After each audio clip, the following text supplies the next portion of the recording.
One by one, the pale stars in the sky had twinkled fainter and gone out. One by one, they had vanished forever. And in their place had come patches of ink that blotted out immense areas of a sky once luminous with stars.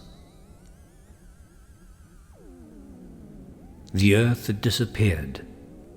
The sun had cooled and hardened and had dissolved into the dust of its grave. The solar system and other systems had broken up and vanished, their fragments swelling into clouds of dust, engulfing the entire universe. In the millions of years that passed, faint wisps gathered into clouds, the clouds into seas, and the seas into monstrous oceans of dust that drifted from dead and dying worlds.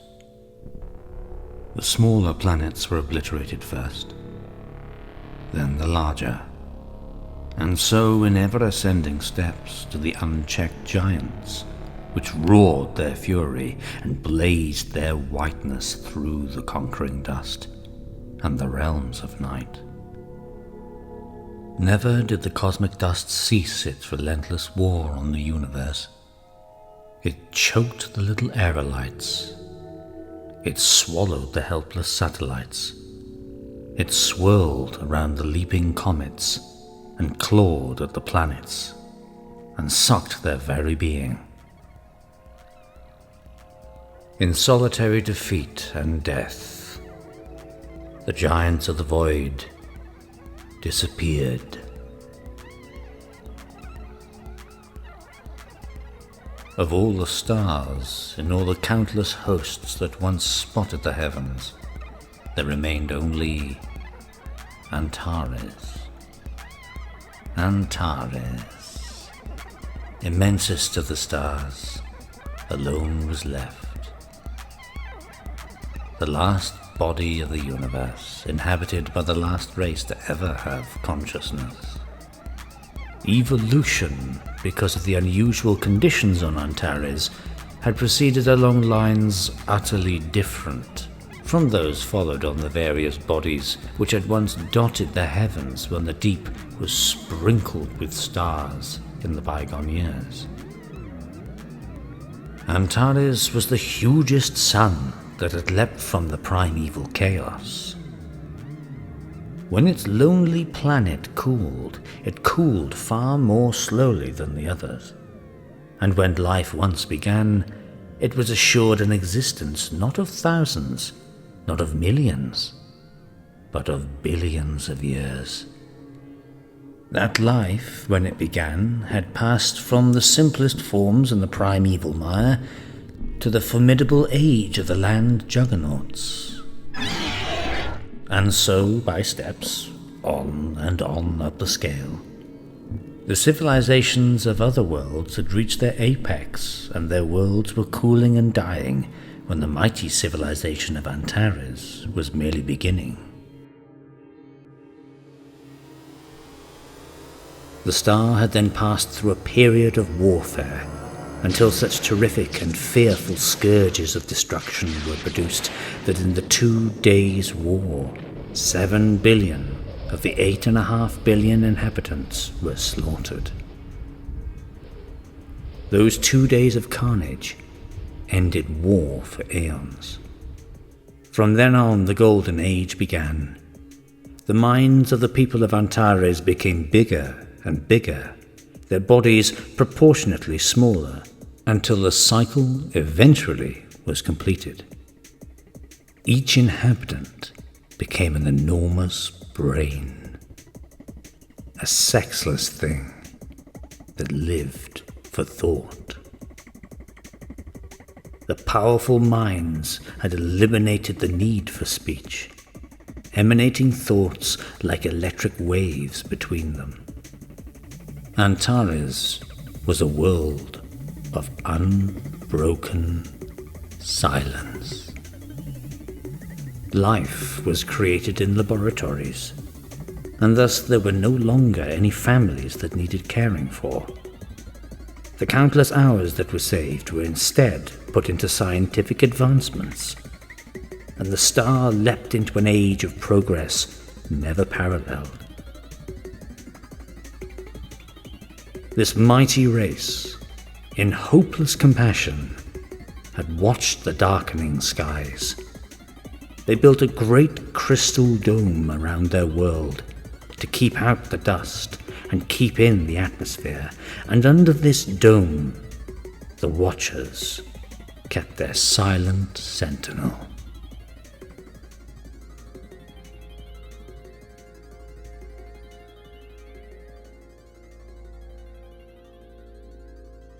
We meet again, not in the hope that remedy has been found, but that we find how best it is fitting that we die.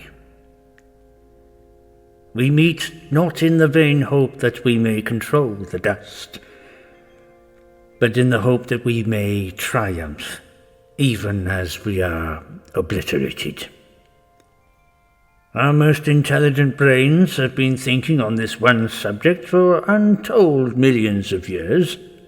They have excluded from their thoughts everything except the question, how can the dust be checked? They have produced innumerable plans which have all been tested thoroughly and failed. We have hurled into the void uncontrollable bolts of lightning, interplanetary sheets of flame, in the hope that we might fuse the masses of dust. The dust has retreated for a moment, and then returned silently triumphant. Our chemists have devoted their time to the production of superbrains in the hope of making one that could defeat the cosmic dust. With what results? There have come forth raging monstrosities and mad abominations that we have killed in order to save ourselves. The triumph of the cosmic dust has almost come. Have all our efforts then been futile? No. At the last, our chemists have succeeded. They have finally created a master brain that may yet rid us of our doom. Red Brain, speak.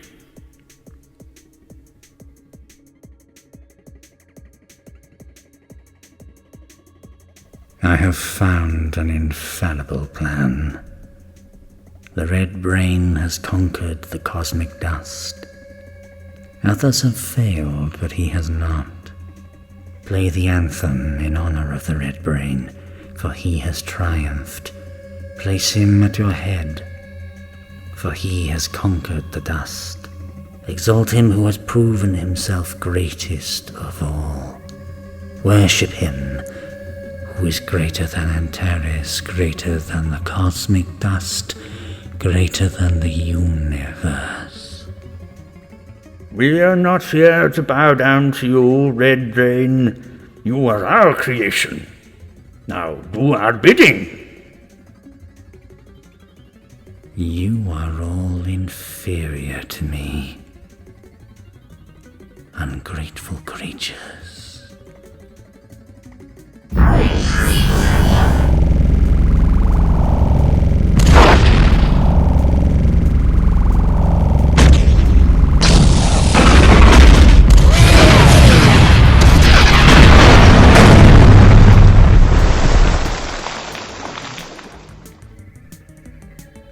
The hope of the universe had lain with the Red Brain, and the Red Brain was mad.